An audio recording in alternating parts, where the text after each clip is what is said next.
നമസ്കാരം.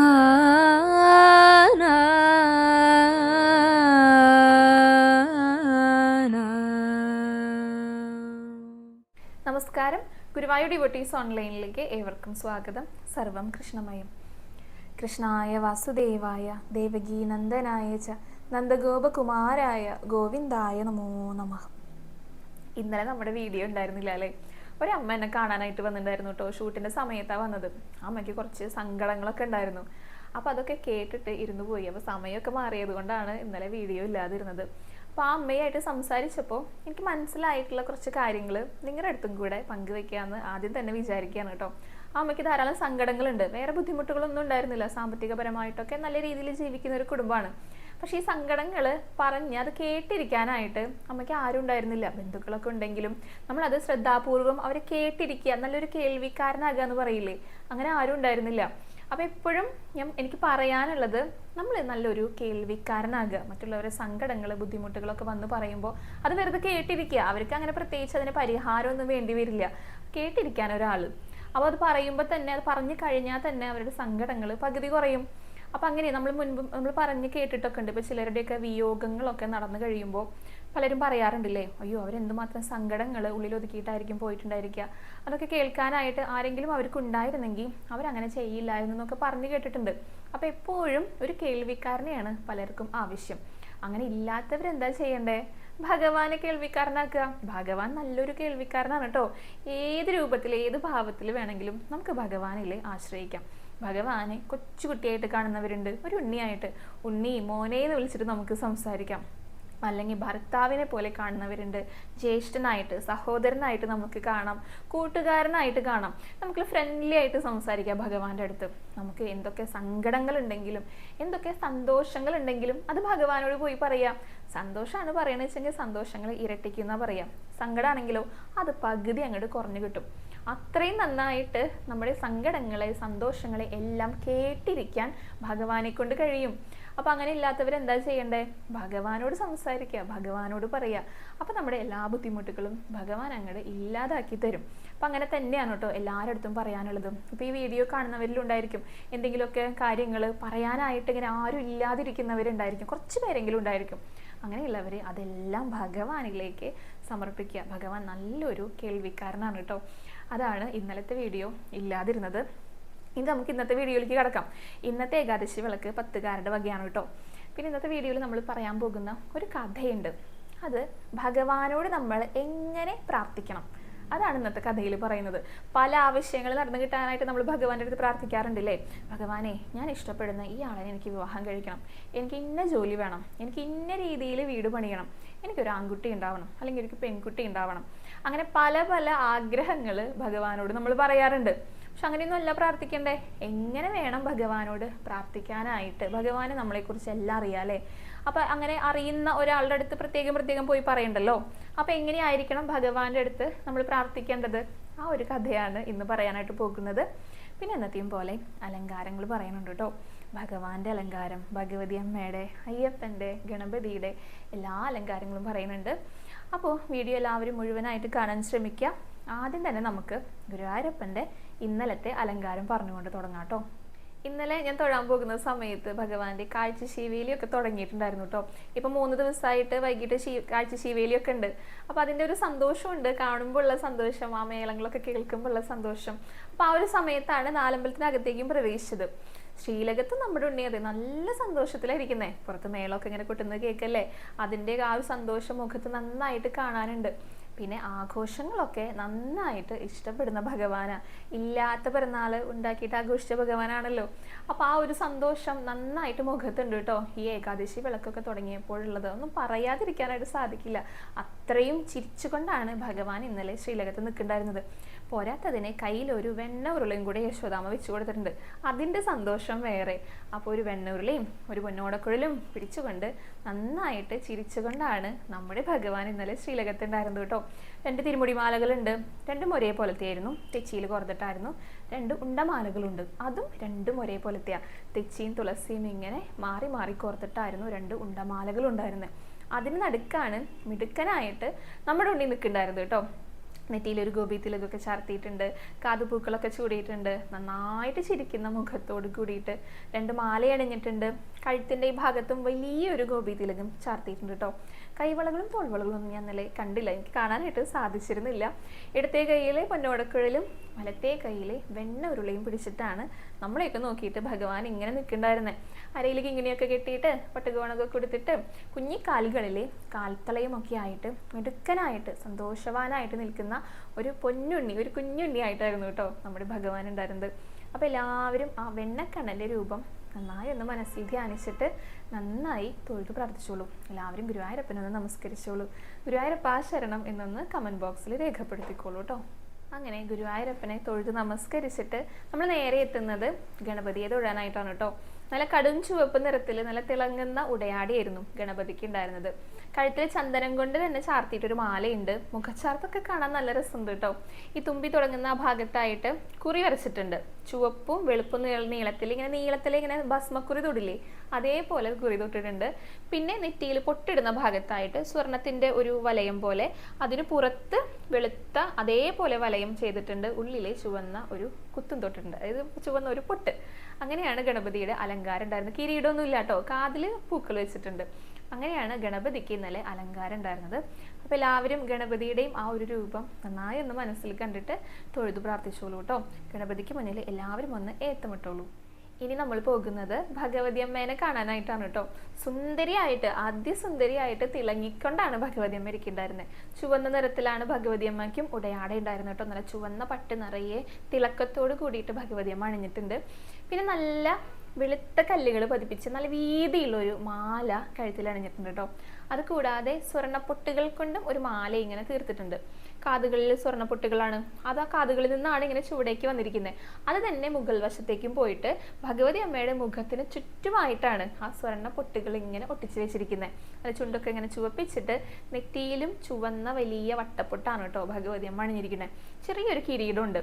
അത് കിരീടമല്ല, ഒരു സ്വർണ്ണ നിറത്തിലുള്ള കിരീടം പോലെ തോന്നിപ്പിക്കുന്ന ചെറിയൊരു അലങ്കാരം ആ കിരീടം ധരിക്കുന്ന ആ ഭാഗത്ത് അണിഞ്ഞിട്ടുണ്ട്.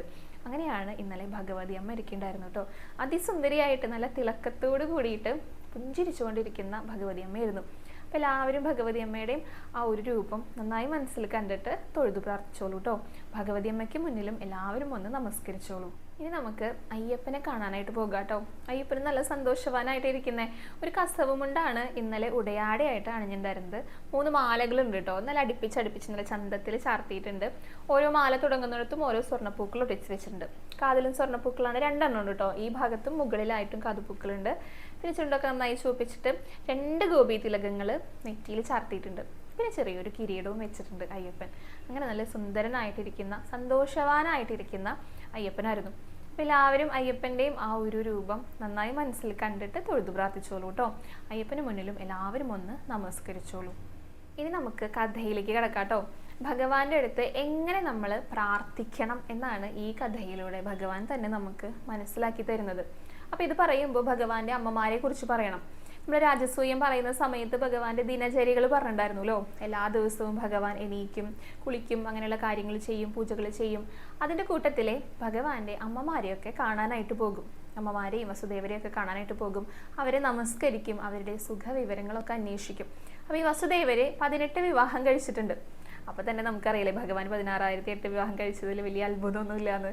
അപ്പോൾ ഈ 18 അമ്മമാരും ദ്വാരകയിൽ അവിടെ തന്നെ ഉണ്ട് കേട്ടോ. ഈ എല്ലാ അമ്മമാരെയും കാണാനായിട്ട് പോകുക. ഇതിലും കൂടുതലും ദേവകി അമ്മയുടെ അതായത് സഹോദരിമാർ തന്നെയാണ് ഈ അമ്മമാരിലുള്ളവർ കൂടുതലും കേട്ടോ.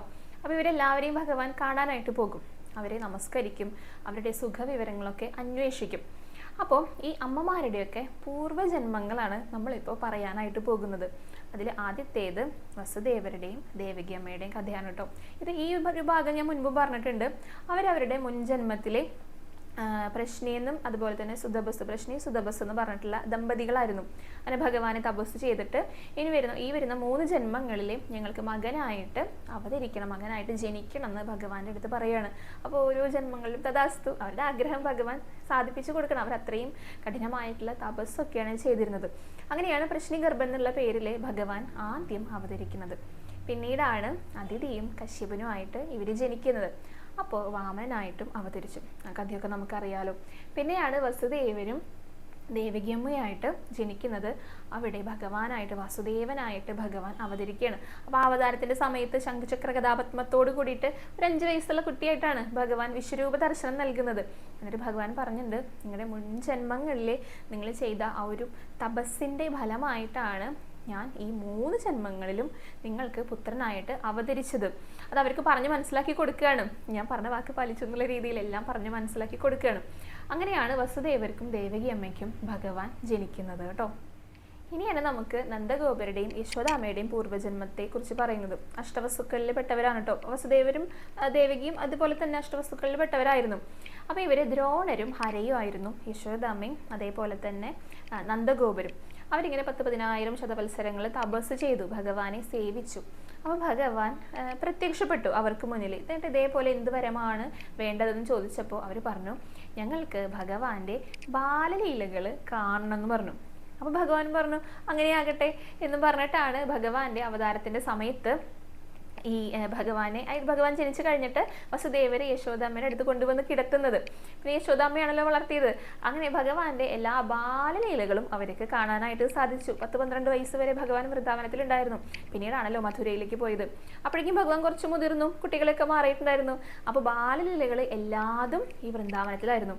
അതുകൊണ്ട് തന്നെ യശോദാമ്മയ്ക്കും നന്ദഗോപർക്കും അതെല്ലാം കാണാനായിട്ടും സാധിച്ചു. ഭഗവാൻ അന്ന് നൽകിയ അനുഗ്രഹമാണ് ബാലലീലകൾ കാണണമെന്ന് അവർ വരമായിട്ട് ചോദിച്ചപ്പോൾ ആ ഒരു വരം അവർക്ക് അടുത്ത ജന്മത്തിൽ നൽകിയിട്ട് അനുഗ്രഹിക്കുകയാണ് ഭഗവാൻ ചെയ്തത്.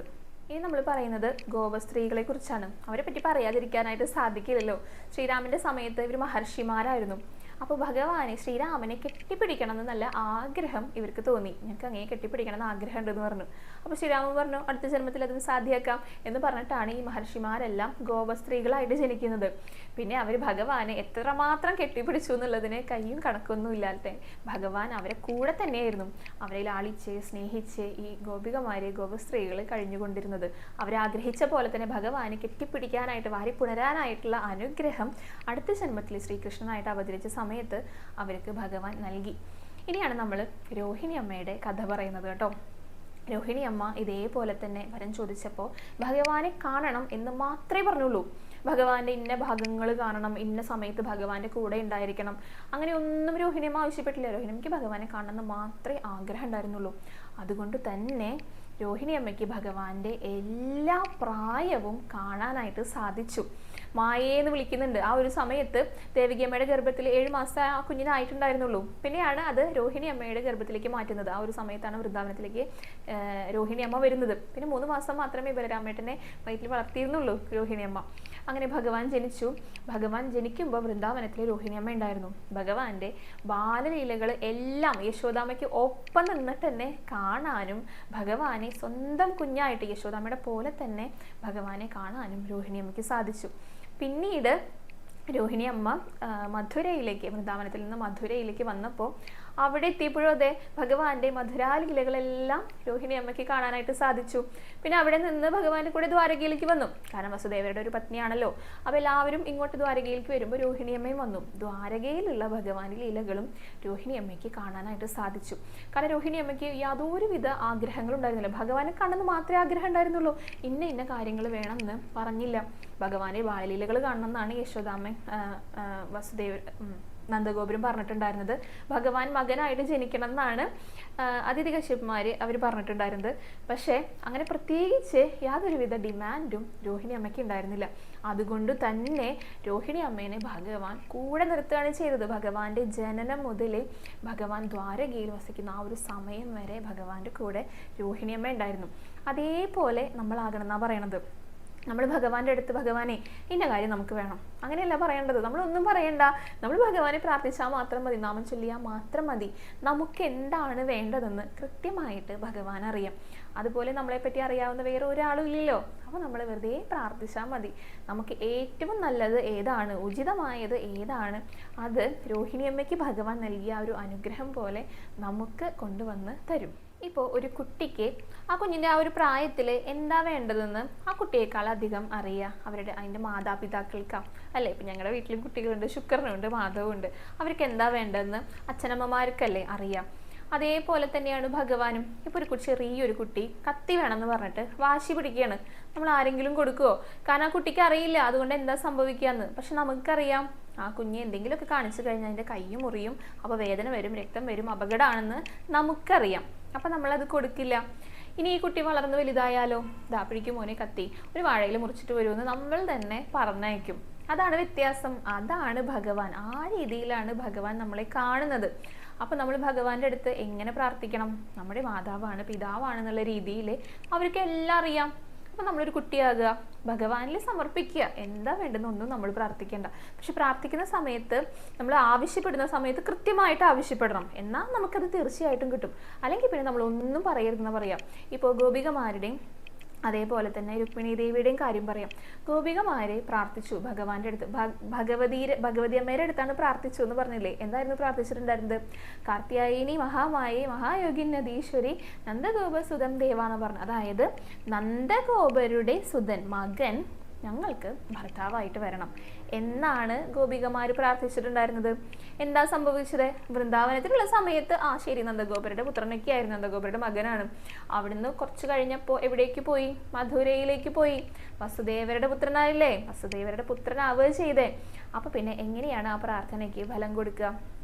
അപ്പോൾ അവരങ്ങനെയാണ് പ്രാർത്ഥിച്ചത്. അപ്പോൾ പിന്നെ അതിനൊന്നും ചെയ്യാനായിട്ട് സാധിക്കില്ല. വിവാഹം കഴിക്കുന്ന സമയമാകുമ്പോഴേക്കും വസുദേവരുടെ പുത്രനായി എന്ന് പറഞ്ഞു. അപ്പോൾ പിന്നെ നന്ദഗോപരുടെ സുതൻ എങ്ങനെയാണ് വന്നിട്ട് ഗോപികമാരെ വിവാഹം കഴിക്കുക? നേരെ മറിച്ച് രുക്മിണി ദേവി എന്താണ് പ്രാർത്ഥിച്ചത്? പതിർ മെയ് ഭഗവാൻ കൃഷ്ണ എന്ന് പറയുന്നത്. അതായത് ഭഗവാൻ കൃഷ്ണൻ തൻ്റെ പതിയായിട്ട് വരണം എന്നാണ് രുക്മിണി ദേവി പ്രാർത്ഥിക്കുന്നത്. അതങ്ങനെയാണല്ലോ ഗോപികമാരുടെ പോലെ നന്ദഗോപസുതെന്നോ വസുദേവസുതെന്നോ എന്നല്ല പറഞ്ഞേ, ഭഗവാൻ കൃഷ്ണൻ. അതവർ പറഞ്ഞതിനേക്കാളും കുറച്ചും കൂടി വ്യക്തമായിട്ടാണ് പറഞ്ഞേ. അതേപോലെ തന്നെ ഭഗവാൻ ചെയ്തു. രുക്മിണി ദേവിക്ക് പതിയായിട്ട് ഭഗവാൻ വന്നു. ഭഗവാന് തന്നെ നമ്മളെക്കുറിച്ച് നന്നായിട്ട് അറിയാം. നമുക്ക് നേരാവണ്ണം ഒന്ന് പ്രാർത്ഥിക്കാൻ പോലും അറിയില്ല എന്ന് ഭഗവാന് നന്നായിട്ട് അറിയാം. ഉദ്ധവരോട് ഭഗവാൻ പറയുന്നുണ്ട്, കർമ്മയോഗ വിഭാഗമൊക്കെ കഴിയുന്ന സമയത്താണത്. അതായത് എന്നെ നമസ്കരിക്കൂ. എങ്ങനെ നമസ്കരിക്കണം? ശിരസിൽ കൈവച്ചുകൊണ്ട് നമസ്കരിക്കണം എന്നാ പറയണത്. മൃത്യുവിൽ നിന്ന് രക്ഷിക്കണേ എന്ന് പറഞ്ഞിട്ട് അത് ഭഗവാൻ പറഞ്ഞു കൊടുക്കുകയാണ്, പറഞ്ഞു തരികയാണ് എങ്ങനെയാണ് നമസ്കരിക്കേണ്ടതെന്ന് പോലും. അത്ര പോലും നമുക്ക് ഒന്നും അറിയില്ല. അങ്ങനെ പ്രാർത്ഥിക്കാൻ പോലും അറിയാത്തവരാണ് ഭഗവാന്റെ അടുത്ത് ഓരോരോ പ്രാർത്ഥനകളായിട്ട് ചെല്ലുന്നത്. അപ്പൊ ഭഗവാൻ എന്താ ചെയ്യുക? അതങ്ങോട്ട് സാധിപ്പിച്ചു തരും. പക്ഷെ അങ്ങനെയല്ല പ്രാർത്ഥിക്കേണ്ടത്. ഭഗവാന്റെ അടുത്ത് ഒന്നും പറയേണ്ട ആവശ്യമേ ഇല്ല. എല്ലാം നമുക്ക് ഭഗവാൻ കൊണ്ടുവന്ന് തരും. നമ്മൾ വിചാരിക്കുന്നതിനേക്കാളും വളരെ മികച്ചതായിരിക്കും ചിലപ്പോൾ ഭഗവാൻ നമുക്ക് വേണ്ടി എടുത്തു വെച്ചിട്ടുണ്ടായിരിക്കാം. പക്ഷെ നമ്മൾ മണ്ടന്മാരാണെന്നാ പറയാ, നമുക്കൊന്നും അറിയില്ല. അപ്പൊ നമ്മൾ ഭഗവാനെ അതിലേറ്റവും ചെറിയ അനുഗ്രഹം നമ്മൾ ചോദിച്ചു വാങ്ങിക്കും. ഇത് മതി അല്ലെങ്കിൽ ഇത് മതി എന്ന് പറഞ്ഞിട്ട് പോയി പ്രാർത്ഥിക്കും. നമുക്കതിനേക്കാൾ വലിയ എന്തൊക്കെയായിരിക്കും ഭഗവാൻ എടുത്തു വെച്ചിട്ടുണ്ടായിരിക്കാം. അപ്പൊ എപ്പോഴും പ്രാർത്ഥിക്കുന്ന സമയത്ത് ഭഗവാന്റെ ഇച്ഛയ്ക്കനുസരിച്ച് ഭഗവാൻ നമുക്ക് നൽകണേ, അതാണ് നമ്മൾ പ്രാർത്ഥിക്കേണ്ടത്. ഭാഗവതം തുടങ്ങുമ്പോൾ മന്ദസ്യ മന്ദമതയോ എന്നാ പറയുന്നത്. അതായത് ഭാഗ്യഹീനരാണെന്ന്, സ്വന്തമായി ഒന്ന് പ്രാർത്ഥിക്കാൻ പോലും അറിയാത്ത അത്രയും മണ്ടന്മാരാണ് നമ്മളെല്ലാവരും എന്നാണ് പറയണത്. അപ്പോൾ അങ്ങനെയുള്ളവർ ഭഗവാന്റെ അടുത്ത് പോയി പ്രാർത്ഥിച്ചു കഴിഞ്ഞാൽ എന്തായിരിക്കും ഉണ്ടായിരിക്കുക? ഭഗവാൻ എങ്ങനെ പ്രാർത്ഥിക്കണം എന്ന് നമ്മുടെ അടുത്ത് പറയുന്നത്? ഒന്നും പ്രാർത്ഥിക്കേണ്ട. നമ്മൾ നാമം ജപിച്ചുകൊണ്ട് ഭഗവാനെ കാണാനായിട്ട് പോകുന്ന സമയങ്ങളിൽ നാമം ജപിച്ചുകൊണ്ട് മാത്രം ഇരിക്കുക, വേറെ ഒന്നിലും ഏർപ്പെടാതിരിക്കുക. നമ്മുടെ മനസ്സിലുള്ളത്, നമുക്ക് വേണ്ടത് എന്ത് തന്നെയാണെങ്കിലും അത് ഭഗവാൻ അറിയാം. ഭഗവാൻ അത് നമുക്ക് അറിഞ്ഞുകൊണ്ട് അനുഗ്രഹിച്ചു തരും. രോഹിണി അമ്മയ്ക്ക് ഭഗവാൻ നൽകിയ അനുഗ്രഹം പോലെ. അപ്പോൾ പ്രാർത്ഥിക്കുന്ന സമയത്ത് ഇനി എല്ലാവരും ശ്രദ്ധിച്ചോളൂ. പലർക്കും പല ആഗ്രഹങ്ങളൊക്കെ ഉണ്ടായിരിക്കും. തീർച്ചയായിട്ടും അത് ഭഗവാന്റെ അടുത്ത് പറയാം. പറഞ്ഞുകൂടാന്നല്ല പറഞ്ഞു വരണത്. പക്ഷെ നമുക്ക് വേണ്ടത് എന്താണെന്ന് ഭഗവാന് കൃത്യമായിട്ട് അറിയാം. അത് നമുക്ക് ലഭിച്ചു കഴിഞ്ഞാൽ നമുക്ക് നല്ലതാണോ ദുഃഖമാണോ ദുരിതാണോ സന്തോഷമാണോ സുഖമാണോ ഒക്കെ ഉണ്ടാവുക എന്നുള്ളത് നമ്മളെക്കാൾ കൂടുതൽ അറിയുന്നത് ഭഗവാനാണ്. അപ്പോൾ എല്ലാം ഭഗവാന്റെ ഇച്ഛയ്ക്കനുസരിച്ച് നടത്തണേ ഭഗവാനെ, നിന്റെ ആഗ്രഹം ഞങ്ങളിൽ നടത്തി തരണേ എന്നാണ് നമ്മളെപ്പോഴും ഭഗവാന്റെ അടുത്ത് പ്രാർത്ഥിക്കേണ്ടത് കേട്ടോ. അതിന് ഏറ്റവും നല്ല ഉദാഹരണമാണ് രോഹിണി അമ്മയ്ക്ക് ഭഗവാൻ നൽകിയ അനുഗ്രഹം. അപ്പോൾ കഥയുടെ അഭിപ്രായങ്ങൾ എല്ലാവരും കമൻറ്റ് ബോക്സിൽ രേഖപ്പെടുത്തുക. പിന്നെ നമുക്ക് നാമജപത്തിൻ്റെ വിശേഷങ്ങൾ പറയണമല്ലോ. കഴിഞ്ഞ ദിവസം 5,06,566 നാമങ്ങളാണ് ഭഗവാന്റെ തൃപ്പാദങ്ങളിൽ സമർപ്പിക്കാനായിട്ട് സാധിച്ചത്. അപ്പോൾ എല്ലാവരും നന്നായി തന്നെ നാമജപവും മുന്നോട്ട് കൊണ്ടുപോയിക്കോളൂ കേട്ടോ. പിന്നെ ഒരു പ്രധാനപ്പെട്ട ഒരു സന്തോഷം പറയാനുള്ളത്, ഗുരുവായൂരപ്പൻ്റെ അടുത്ത വർഷത്തെ 2026 വർഷത്തെ ഡയറി ലഭ്യമാണ് കേട്ടോ. ഇപ്പോൾ ഗുരുവായൂർ ദേവസ്വം ബുക്ക് സ്റ്റാളിൽ അവൈലബിൾ ആണ്. 200 രൂപയാണ് അതിന് തുകയായിട്ട് വരുന്നത്. അപ്പോൾ ഇവിടെ വന്ന് വാങ്ങിക്കേണ്ടവർക്ക് തീർച്ചയായിട്ടും വാങ്ങിക്കാവുന്നതാണ്. പിന്നെ ഇപ്പോൾ വരാൻ സാധിക്കാത്തവർക്ക് നമ്മുടെ ഓൺലൈൻ സ്റ്റോറിലും കൂടെ ലഭ്യമാണ് കേട്ടോ. ഗുരുവായൂർ ഡിവോട്ടീസ് ഓൺലൈൻ സ്റ്റോറിൽ കോൺടാക്ട് ചെയ്ത് കഴിഞ്ഞാൽ കൊറിയർ ചെയ്ത് നൽകുന്നതായിരിക്കും. എപ്പോഴും ഭഗവാന്റെ ആ ഒരു നാമമുള്ള ഭഗവാന്റെ ചിത്രങ്ങളൊക്കെ അടങ്ങിയിട്ടുള്ള ഗുരുവായൂരപ്പൻ്റെ സ്വന്തം ഡയറിയിൽ എഴുതുന്നത് നമുക്ക് എല്ലാവർക്കും സന്തോഷമുള്ള ഒരു കാര്യമാണല്ലേ. ഭഗവാൻ കൂടെ തന്നെ ഉണ്ട് എന്ന് നമുക്ക് തീർച്ചയായിട്ടും തോന്നിപ്പിക്കും. ഒരു തവണ ഉപയോഗിച്ച് കഴിഞ്ഞാൽ ഇവനെല്ലാവർക്കും ഭഗവാന്റെ ഡയറി തന്നെ ഉപയോഗിക്കാനായിട്ട് തോന്നുള്ളൂ. അപ്പോൾ എല്ലാവരും ആഗ്രഹിക്കുന്നവർ ഭഗവാന്റെ ഡയറി സ്വന്താക്കിക്കോളൂ കേട്ടോ. കഴിഞ്ഞ വർഷം കുറച്ച് പേര് വളരെ ലേറ്റ് ആയിട്ടാണ് പറഞ്ഞിട്ടുണ്ടായിരുന്നു. അപ്പോഴേക്കും സ്റ്റോക്കൊക്കെ കഴിഞ്ഞിട്ടുണ്ടായിരുന്നു. അങ്ങനെ കുറച്ച് പേർക്കൊന്നും ഡയറി കിട്ടിയിരുന്നില്ല. ഇപ്രാവശ്യം വളരെ നേരത്തെ തന്നെ എല്ലാവരും ഭഗവാന്റെ ഡയറി സ്വന്തമാക്കിക്കോളൂ. അപ്പോൾ ഇത്രയൊക്കെ കാര്യങ്ങളാണ് പറയാനുള്ളത്. ഇന്നത്തെ വീഡിയോ ഇവിടെ അവസാനിക്കുകയാണ്. ഇനി തൊഴാൻ പോയ വിശേഷങ്ങളും പുതിയ കഥയും ഒക്കെ ആയിട്ട് നാളത്തെ വീഡിയോയിൽ കാണാം കേട്ടോ. ഹരേ കൃഷ്ണ, ഹരേ ഗുരുവായൂരപ്പ.